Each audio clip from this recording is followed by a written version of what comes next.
I need someone to tell me now, what did he understand from the video? What did I want someone to comment on the teacher style of teaching?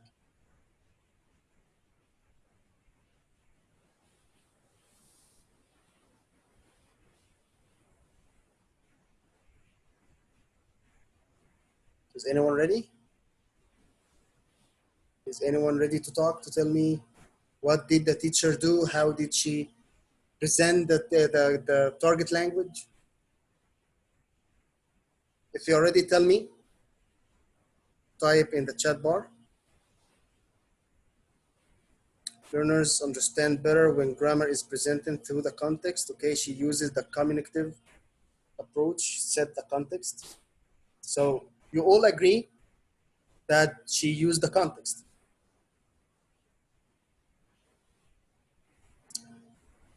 Okay, Mr. Sharawi, we are talking about the video here, and the teacher actually was using, the teacher was using the communicative approach in teaching grammar, as she made her students listen to an audio. And in this audio, the speaker was using the target language, which is the comparative adjective. Comparative adjective.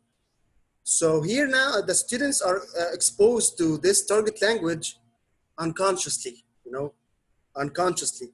And the teacher could, talk about the meaning of the rule without actually allowing students to know that this is the rule. Students do not know what is the rule, but they are exposed to the rule and they are exposed to the meaning and not yet the form. They don't know what is the form. Okay, and then she asked them to underline or to circle the words that ends with er or preceded by more. So here the students are more in depth with the form. Okay, so number one, the meaning, and then the form. Okay.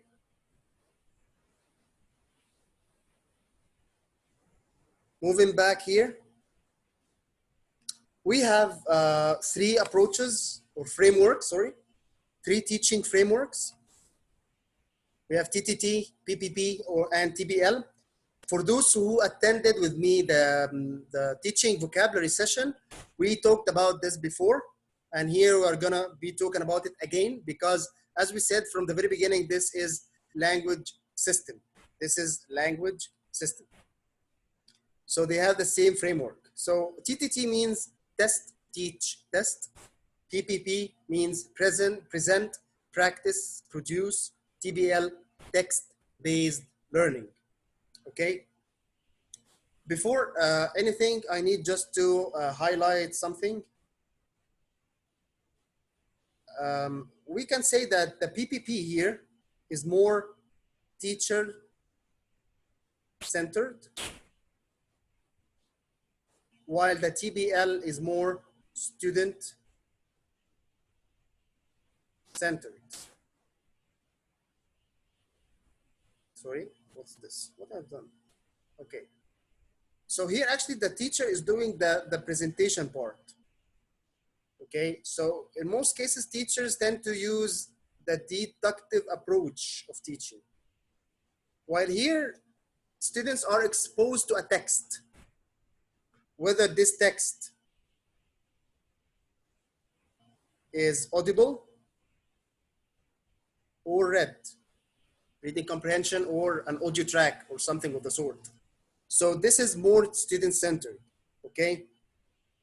In this one, it's more, also teacher-centered.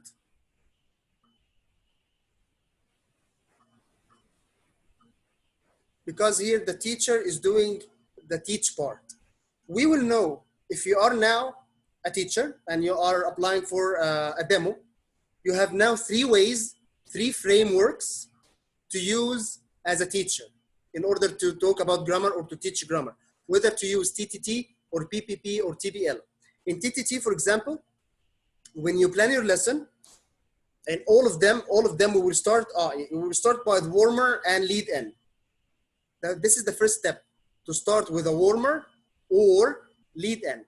Are you familiar with these two terms, guys? Are you familiar with this? Warmer and lead-in?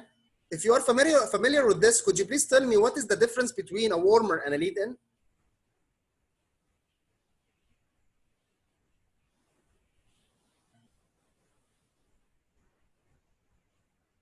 Where are the active participants? What do you think the difference between a warmer and a lead-in? This is the first thing that you have to be doing before you start your lesson. If your warmer or lead-in was interesting, actually the observers will get more interested in your lesson. You will catch their attention. Okay, lead-in is related to the text or the audio. Okay, lead-in is an activity that lead or pave the way to what you want. Okay, great. So what about the warmer?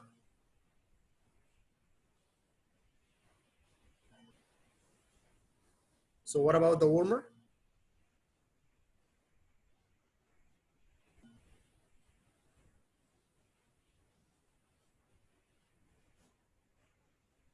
Okay, so the lead-in activity to engage students, and it's related to the lesson. It's related to the lesson. Both warmer and lead-in, the stage aim for this stage is to get students more engaged. Maybe by a chart or a song, okay, but warmer is an activity which is not related to the lesson. Excellent. Video attach their to attract their attention. Okay, great. So actually the lead-in is related, more lesson related, while the warmer is not related. Is not related to the lesson. You can just ask the students to stand up, stretch their arms and body. This is a warmer. This is considered as a warmer, but actually it's not related to the lesson. Okay, no worries, Mr. Sharawi, no problem. It's not related to the lesson. Okay, this is just to get them more engaged and active.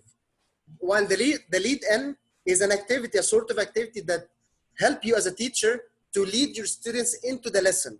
So it's more related to the lesson. Okay, talking about teach test. After you lead your students in or get them warmed, you start with a practice. You start with a practice. This is the way. Why? To check their schemata. To check schemata. You know what's the meaning of schemata? You know what does this word mean? Schemata?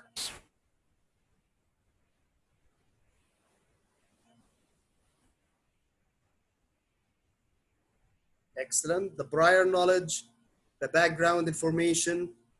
Excellent. So as a teacher, I need to know what my students exactly know beforehand in order to build over it. Okay, so this practice will help me to know, to tap on their schemata, their what they already know about this rule.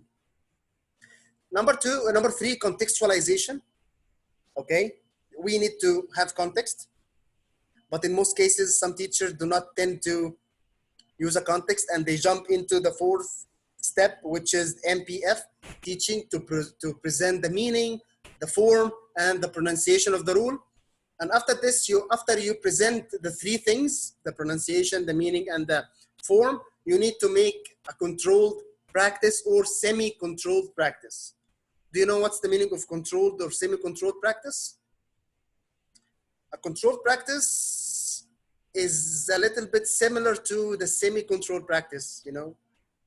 But what is the difference? Who can tell me the difference between both?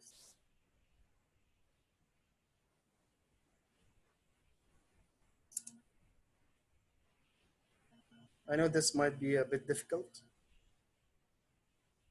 Yeah, great. Super. Yeah, actually, control practice has specific answer.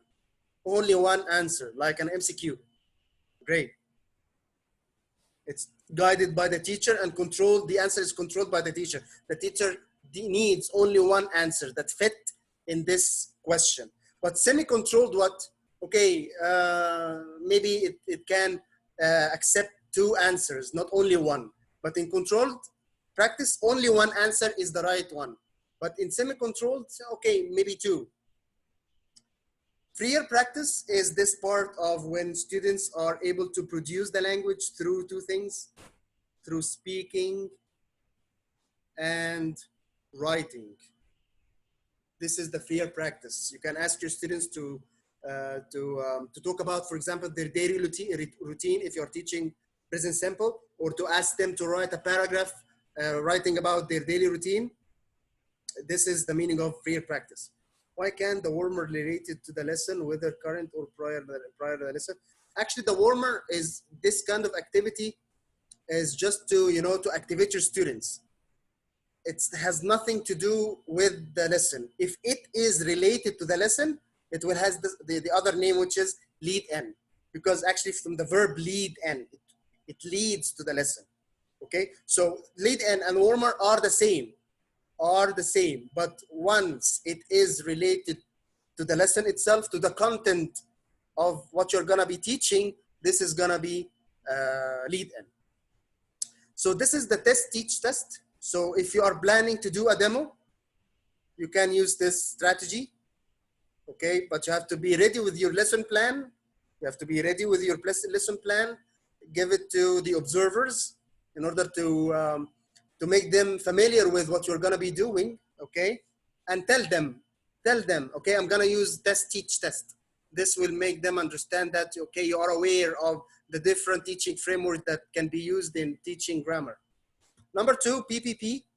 This is the more typical way, more traditional way of teaching. Again, we should start with a warmer lead-in, contextualization of the target language.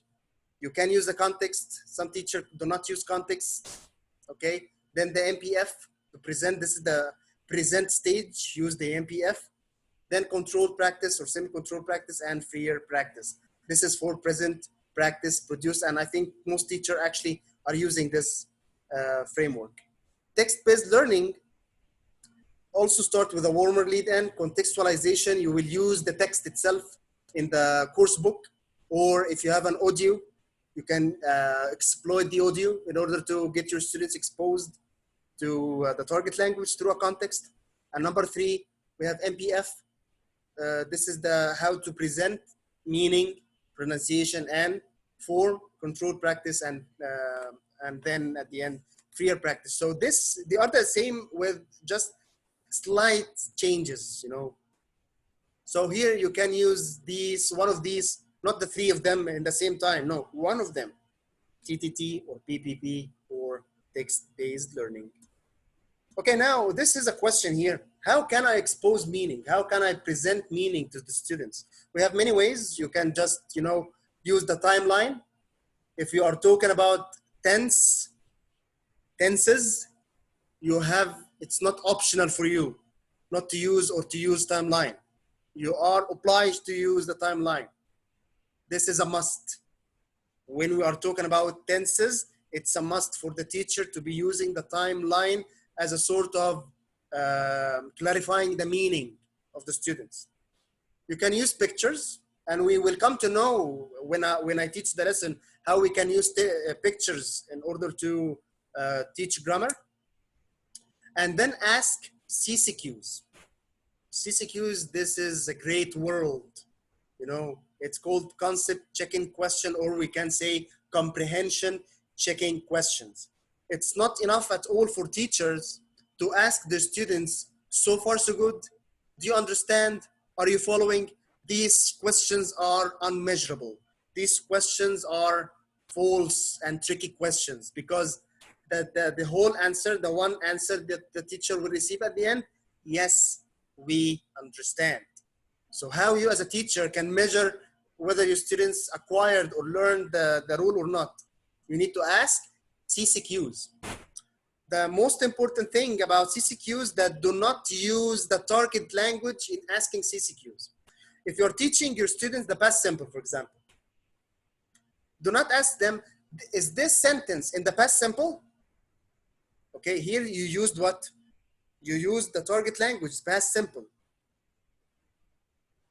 You use it here, past simple, in your question. So this is wrong. Do not use the target language in CCQs. You can just say, is this happening now? Is this happening now? So if your students understand the past tense, they will tell you, no, it doesn't happen now. Excellent. Okay, you can say, it's happening, it happened before, it happened in the past. They will say, yes, it happened in the past. So now you're asking questions that help you to follow up with your students to check whether are they following or not. Are they struggling with the meaning of the rule or not? So just asking, do you understand, or something of the sort, are not actually helpful and not fruitful at all. So we need to ask CCQs and make sure that you're not using the target language in asking CCQs. Now here, this is the meaning. You can use the picture here. Here we have an activities here, you know. You can ask the students, what is the boy in the middle here? What is this boy doing? In the middle, the boy with the boy with the ball. What is he doing? So they will say, he is playing football. So now they are exposed to the present progressive using is. Yes, the form is playing football. What about the girl on the right, on the top right here? What is she doing? The girl is dancing. So here the students, they are telling you, they are describing the pictures. You're not saying anything. You can just make one model. You can just make one model for the students, and students follow up with this. You can start with, okay, this boy is painting. And then students will say, okay, this boy is playing football. This girl is dancing. This girl is watering the garden. This boy is playing chess. This girl is playing piano. So they will follow up your model just one time, and then help students to give them the chance to express themselves. And if they are making mistakes, correct them, because here you are focusing on accuracy. So you have to interrupt them and correct them on the spot. The feedback should be on the spot, because here your main focus is on accuracy. So they cannot produce wrong or you know, inaccurate output. Okay, here the timeline, you have to be using the timeline, like in present simple, continuous, perfect, whatever. This is a must. If we are talking about tenses, it's a must for teachers to be using. And if he's not using tenses, actually, he should be penalized for that.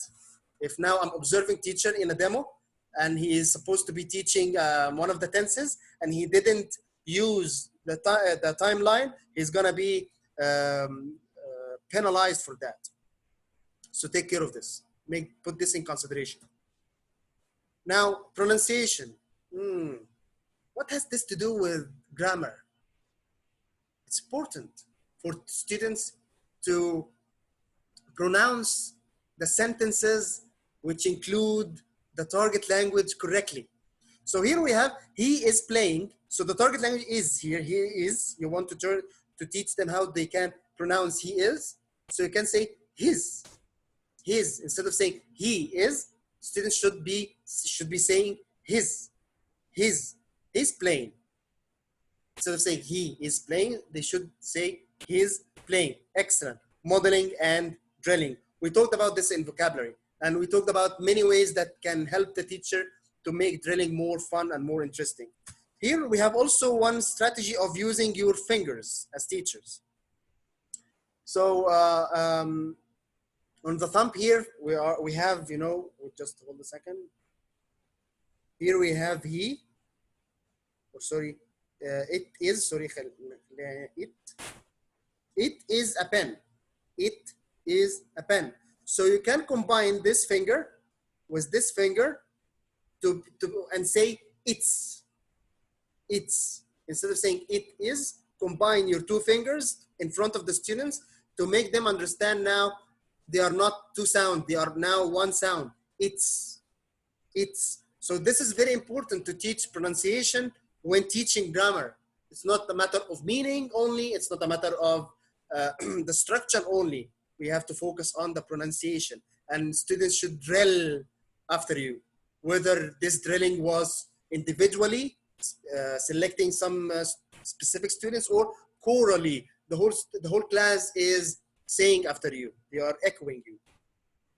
Okay, so this is a very important technique to use your fingers in order to deliver pronunciation.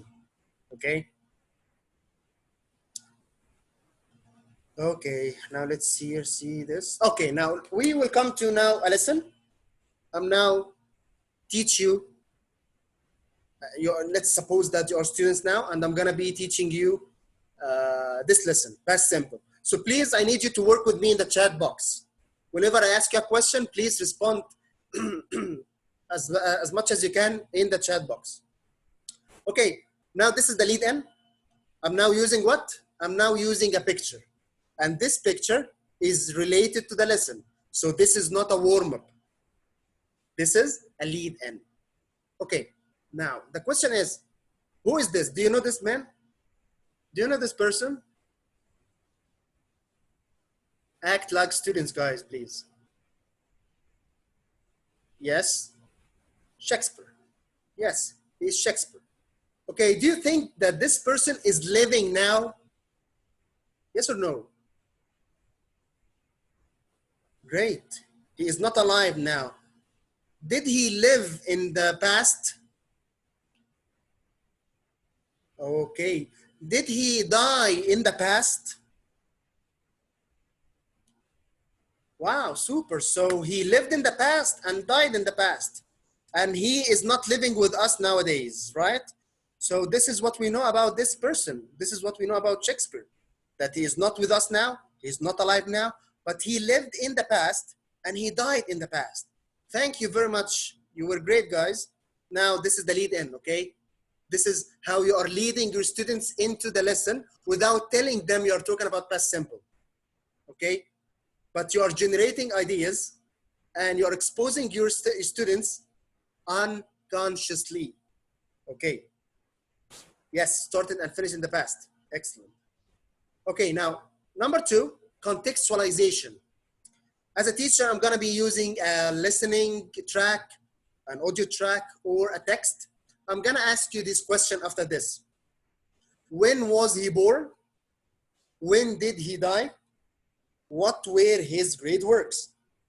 So now, if I'm giving you the text, I will give you some time, which is called thinking time.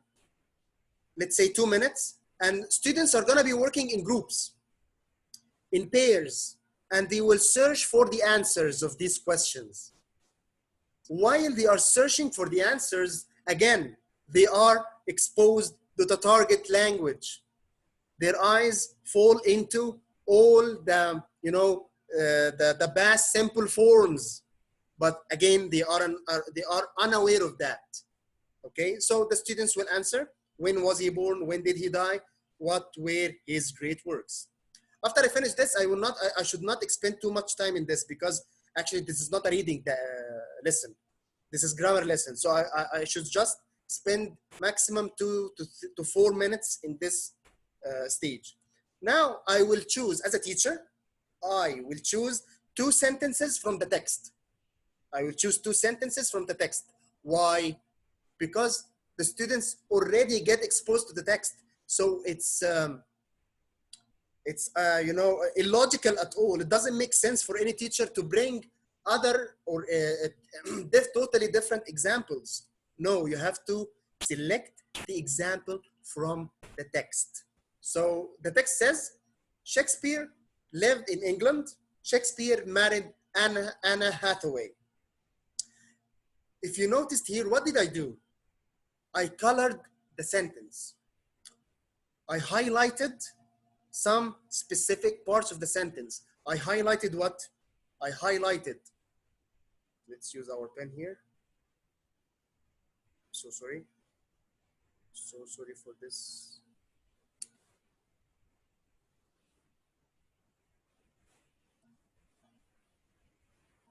Okay, let's use the pen. So here I highlighted the subject, and also I highlighted the verb. Now I must ask the students this very, easy question, straightforward question.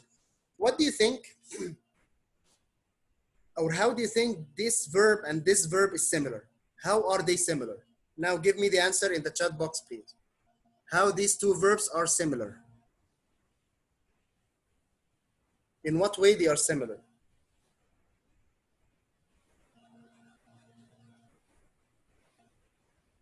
Yeah, it's a matter of ed.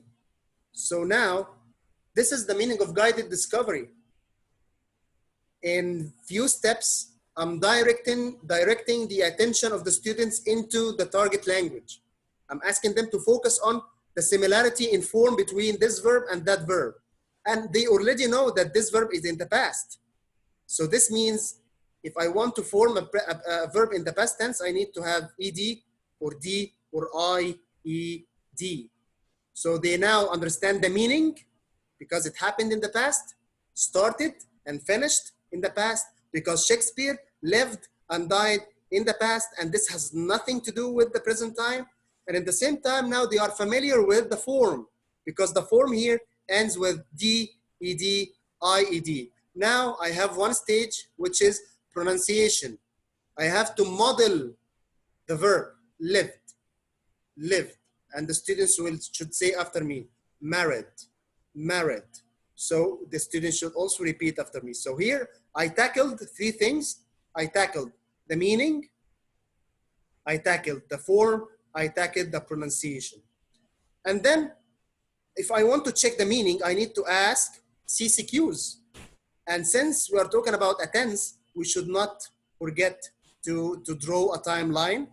This is the past here, this is the present. So it started in the past and finished in the past. Started here, finished there. This has nothing to do with the present.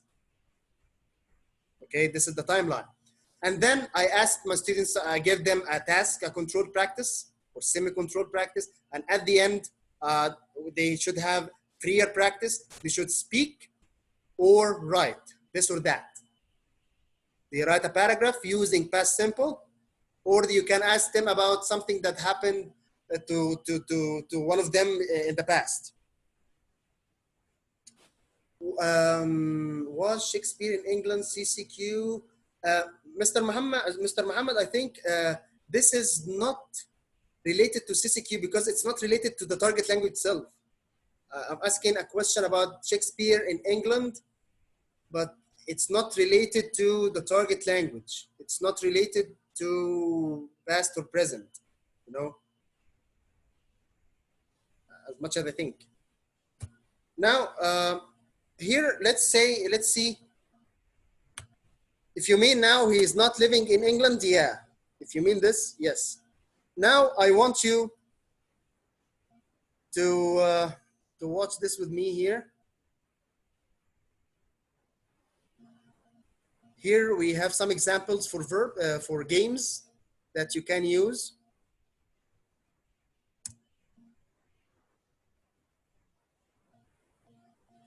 If you are teaching students online, you can be using these games.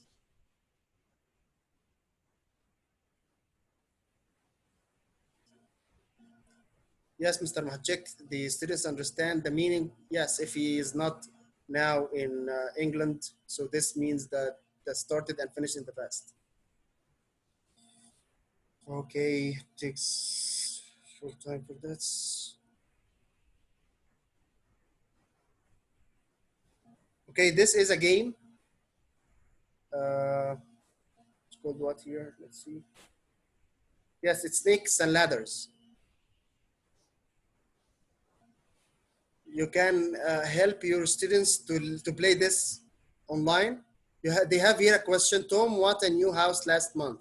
So here they will say bought, and they will submit their answers. Once they submit the answer, they have to, to roll the dice here. Once they roll the dice, they will move.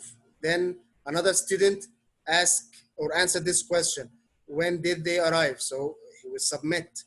If he submitted this, he can roll the dice.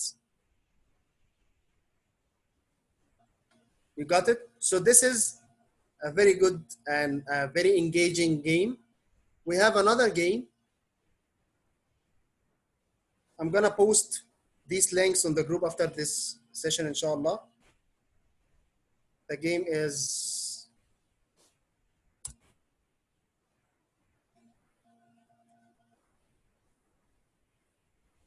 they select a number, and once they click on the number, they will have a question. So let's say after you grouped your students for A, B, C, D, or E groups, let's say that group C will select 300. So here is asking them, he drained the glass. So they're supposed to write drank, and they will submit. Correct, they will continue. So group D, now let's see 200. Yeah, listened. So they have to answer listened, submit, continue. So this is very engaging, guys. So I'm gonna post these links for you, for anyone who needs to be using them with his students. Now, this is the time for your quiz. We have 5 minutes, and this is the time for your quiz. I need you to go for this link. It will show up here. Join my quiz. Quickly, as fast as you can. Try this in Google, join my quiz. And after you click on join my quiz, he will ask you to enter the game code. And this is the game code, 339746. Quickly, because we have less than 5 minutes.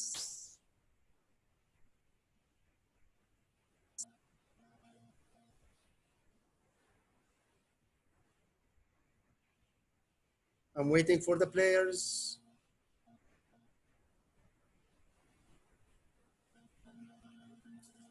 No one has signed in yet.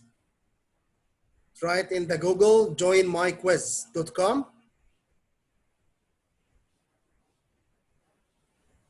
Why, Mr. Shirawi?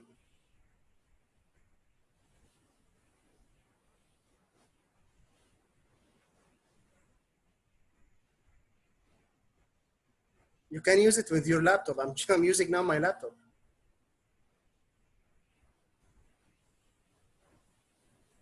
No one has joined yet.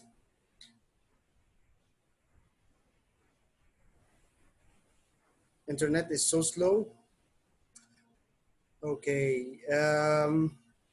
If you are struggling with your internet connection, no problem. We have now Manar and HT. I don't know. Fatuma. Who is HT? I don't know. Okay. 10-second maximum, and I will start the game. If you haven't joined now, I will start after 10 seconds. 10, 9, 8, 7, 6, 5, 4, 3, 2, 1. I don't have time, Mr. Sharawi. I have less than 3 minutes. 5 more seconds. 1, 2, 3, 4, 5. We have now 8 players. Yes, Mr. Muhammad, you joined. We have now 8 players. Let's start the game. I'm so sorry for the latecomers.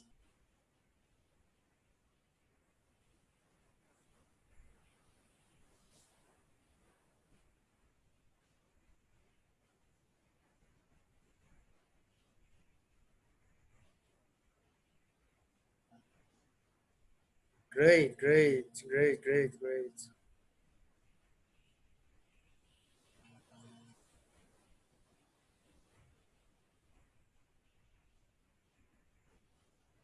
Good job, Mr. Muhammad. Oh, Mr. Ahmed.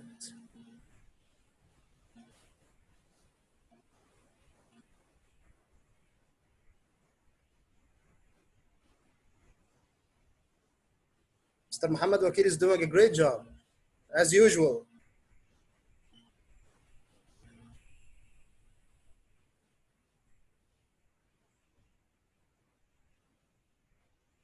I will end the game in 30 seconds.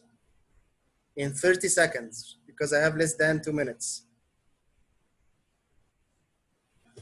Try to finish as quickly as possible. Oh, now Miss Asma is number one.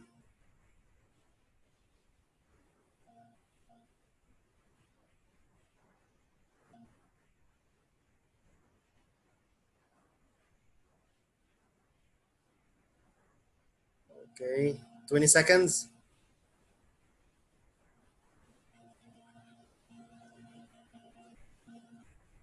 Mr. Muhammad is the top again.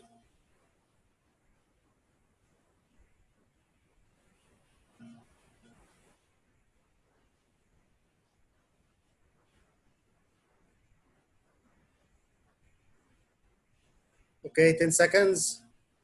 10, 9, 8, 7, 6, 5, 4, 3, 2, 1.